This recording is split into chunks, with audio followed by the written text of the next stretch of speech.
I grew up swimming the Tukituki River. There are a whole number of swimming holes. You went to the beach one day, you went to the river the next day. There are a whole lot of families all along the river. Last year 2 dogs died because they drank contaminated water out of the Tukituki River. This is not who we are as a province, it's not who we are as a country. You know, what I'm curious to know about, and I'm at a bit of a loss, is what do we do about this? Well, there are solutions. I start from the point that I think is the birthright of every Kiwi after they've worked in the week or going down to the river with their kids in the weekend. The river should be clean enough in summer, and I say in summer because that's when flows are lowest and temperatures are highest, and therefore water quality is most pressed. But it's summer's when people swim in their rivers. So in summer, a river should be clean enough to jump in and put your head under without getting croc. So how do you achieve that? There are some areas around the Tukituki and some of the other rivers up there that are still not fenced from intrusion by cattle and livestock. It's the first thing you need to do. You need to make sure that those fences are set back from the river so that there's a bit of vegetation growing between the fence and the river, both to filter out sediments and nutrients, and also use some of the nutrients to grow, if you like, rather than flowing into the river. But then the other thing you need to have nutrient limits for every catchment in New Zealand, because we know that if you have too many livestock per hectare and too much fertiliser and too much livestock effluent close to a river, no matter what you do, too much of that gets in the river. So at one level there has to be a limit on the intensity of farming practices close to rivers. What do you say to the farmers who would come back and say, well, are you going to tell me how to run my farm? I would say yes, because in New Zealand the right to use land has never included the right to pollute our public rivers. You know, the worst pollution used to come from councils, and council sewage schemes quite often used to discharge into rivers. Just about all of them are cleaned up. There's the occasional one in New Zealand that still needs to be. But while they've been cleaned up, farming practice has become more intensive. And while there are some very, very good farmers who show that this can be done responsibly, there are also some who just push the boundaries and are happy to make an extra buck at the expense of people being able to swim in our rivers. So you're not talking about an impossible ideal state here. I mean, this has been done by some of the guys in the industry. It is done by, and you know, at one level, all of this fertiliser that's washing off the land and into rivers, or the nutrient that, you know, coming out the end of a cow that could be used to fertilise a bag, that's a waste from their perspective. That it should be actually applied at more sustainable levels and used to grow the grass they need to feed their animals. So it's not an impossible ideal, and indeed there are some researchers. There's a woman, Alison Dews, who's an experienced farmer, dairy farmer in her own right, and a farm consultant, and she thinks that some of these less intensive farming methods are also more profitable. What would be the role of central government versus territorial authorities? The central government has to wave a bit of a stick at the regional councils, because regional councils, since the Resource Management Act was passed back in 1991, have had the full authority to do what needs to be done in terms of rules and their plans. But sadly, through most parts of the countries, they haven't done enough. There's a number of reasons for that, and we might not have time to go into that, but that's the reality. The regional councils haven't done their job properly. And the Resource Management also has a provision that says, look, where things aren't going well, central government can step in and make rules through national policy statements that apply everywhere. And that's essentially what needs to be done. We need a decent national policy statement that has as a minimum swimmable rivers, that stops rivers that are currently clean getting dirtier, and that's relatively easy to do. And then over the succeeding period enforces measures that require our dirty rivers to be cleaned up so that they become swimmable.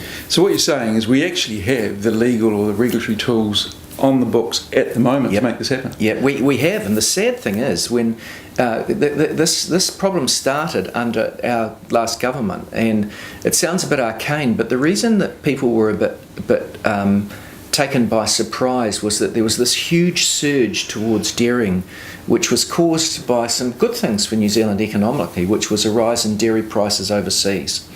And that made economic new forms of farming with more irrigation and more fertiliser. Now, that was evident to us by the time at the end of the last Labor government, and so we requested a guy, Judge Shepherd, to write one of these national policy statements to protect our rivers, and he did that, but it popped out of the system just after we'd left office, and the National Party would not implement it because they did not think those sorts of controls should be placed upon farming. You actually have to put a strict rule in place that says further increases in land use intensity are no longer permitted. If you're going to have more cows per hectare or more fertiliser or more irrigation, you're going to have to satisfy the regional council that you're not going to increase the pollution load on the river. That'll stop rivers getting dirtier, but it doesn't clean them up.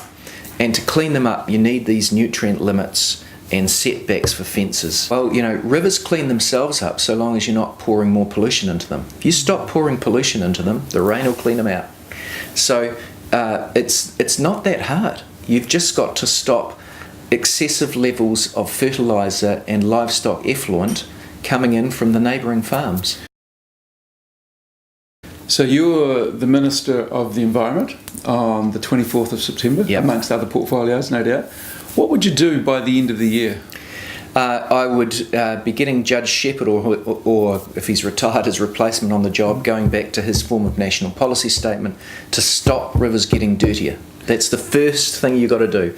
And then I would be imposing science-based limits on nutrient and livestock effluent application rates to paddocks, and then you've got to allocate that scarce resource amongst those who want to do it.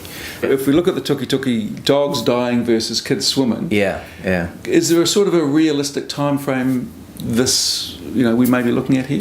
Well, I think you can, it sounds like I'm repeating myself here, but the easiest thing to do is to stop it getting worse. And then how long does it take to clean it up? Well, it'll take a few years because you've got to get these nutrient limits allocated amongst farmers, and they've got to modify their farming practice so that they're not allowing as much pollution to get into our rivers. So that does take a few years. So what you're basically saying is we've got to get onto this now, because if we don't, it's just going to get worse. Well, it is getting worse. 70% of the monitored swimming sites in New Zealand are still experiencing higher levels of nitrates, which are one of the nutrients. In South Canterbury now, we've got areas where mothers cannot feed their babies bottled milk made from the bores that they extract their drinking water out because the nitrate levels are so high. So not only have we got dogs dying from ingesting these contaminants in water when they're running along a riverbank, we've got the medical officer of health in Canterbury telling mothers not to feed their babies bottled milk. It's terrible. It's terrible. And the medical problem is that high nitrate levels disrupt the uptake and flow of oxygen around the baby's body, and it's called blue baby syndrome. It's got a big longer name that I can't pronounce. And so they're saying you've effectively got to buy bottled water if you're going to feed your baby's bottled milk. So in essence what you're saying, if we don't get this right now, then the childhood that you and I had of swimming in river holes and going down to the, on a beautiful hot day, that'll be a thing of the past. Already it's a memory that you and I have, but do your kids swim in the Tuki-Tuki River? Never. Well, it's not their memory. So we've actually got to deal with this very quickly, because otherwise the political support that there is currently out there from people to actually clean this up could dissipate. My favourite national park in New Zealand is Mount Aspiring National Park. It's absolutely beautiful. There are three main rivers in that. My favourite rivers are the Matuki-Tuki, beautiful tramping up there, views of Mount Aspiring, river flats, glaciers, beach forest, absolutely stunning. Also the Young Wilkin, which is up near Makaroa, another entry into the park. Well, what I'll have to do is take David on the Tongariro crossing. This is I've done fantastic. it. Oh, you've done it? I have, yeah. Well, when I've done it about 4 or 5 times. When I was growing up, this is something you did, and you might have seen 2 or 3 people. Now it's like a trick to the Great Wall. Every man and his dog's doing it. Yeah. But this is the beauty. Too many people for me. Yeah, I know. But well, no dogs actually, I shouldn't say that. But this is the beauty of New Zealand. You know, we have this fantastic image that actually started out as a tourism brand. Yeah. You know, the clean, green, 100% pure. It's sort of morphed into our national brand that we sell ourselves to the world on. And if we don't protect that, or let alone, well, I think if we don't enhance it, let alone protect it, then we run the risk of devaluing our global competitive advantage. Yeah, our national parks are beautiful. I don't think it's too much to ask that our rivers are clean enough to swim in. Excellent. I see that as one of my birthrights. Although it's slightly unrelated, it's one of the reasons why I'm also opposed to land sales to overseas people. Yeah. I think that New Zealanders should not be outbid for what is ours. And again, I feel that that's a birthright that's escaping if we allow 1%ers from overseas to come in and outbid New Zealanders for our land.